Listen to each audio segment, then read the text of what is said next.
नमस्कार, आप सुन रहे हैं संजय खत्री द्वारा लिखा हास्य कविता। कविता पसंद आए तो चैनल को सब्सक्राइब ज़रूर करिएगा, नए हैं तो, और एक लाइक तो बनता है इस हास्य कविता के लिए। संजय खत्री जो कि रंग के थे सांवले मगर दिल के थे थोड़े से बावले, तो चलिए उनकी इस प्यारी सी हास्य कविता का आनंद लेते हैं। अगर इस कविता को सुनाने में कोई त्रुटि हो जाए तो क्षमा कर दीजिएगा। खाली है हर गिलास कोई भरा नहीं, खाली है हर गिलास कोई भरा नहीं, शुक्र है मुझे देखकर कोई डरा नहीं। यह विश्व में पहले ऐसे व्यक्ति हैं जो केवल अपनी दांतों से पहचाने जाते हैं, क्योंकि अंधेरे में केवल वही चमकते हैं। एक बार बिना कुछ लिखे हम मंच पर जाकर के चीखें।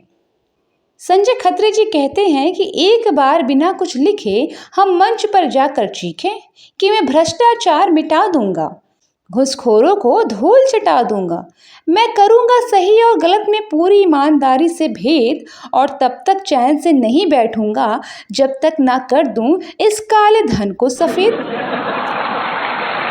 तभी पब्लिक में से एक आदमी खड़ा होकर बोला, भैया रुकावट के लिए है खेत, आपका कथन में है यह भेद।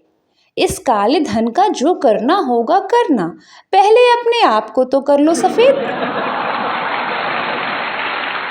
अब की नाग पंचमी पर जब नहीं दिखाई दिए नाग और सपेरे, तभी घर आए एक पड़ोसी मित्र मेरे। मैंने कहा क्या हाल है? बोले कि नाग पंचमी के पावन पर्व पर लगता है नागों का पड़ गया अकाल है। अब आप ही हमारे इस समस्या का समाधान कीजिए, हमारे अच्छे पड़ोसी होने का सच्चा परिचय तो दीजिए। नाग तो हमें मिले नहीं इस बार, आप ही दूध पी लीजिए।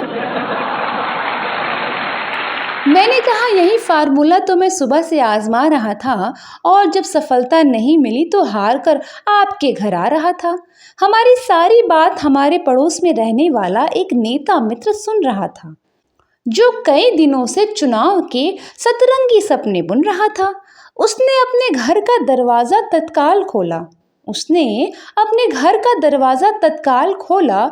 हम कुछ बोले उससे पहले तो वही बोला, मुझे बहुत दुख है कि आप दोनों एक दूसरे के पड़ोसी होते हुए भी एक दूसरे के दुख में शामिल नहीं हैं, और मुझे लगता है आप दोनों ही इस दूध के काबिल नहीं हैं। अब तक आपकी हर समस्या का समाधान हम ही ने किए हैं, और सब जानते हैं कि हम तो आपकी सेवा के लिए ही जिए हैं। आपकी इस समस्या का समाधान भी हम ही करेंगे, और आप घबराइए मत, आपके नाग देवता का दूध हम ही पिएंगे। मैं समझ गया नेताजी के दूध के प्रति लगाओ। दरअसल आने वाले हैं कुछ दिनों के बाद चुनाव।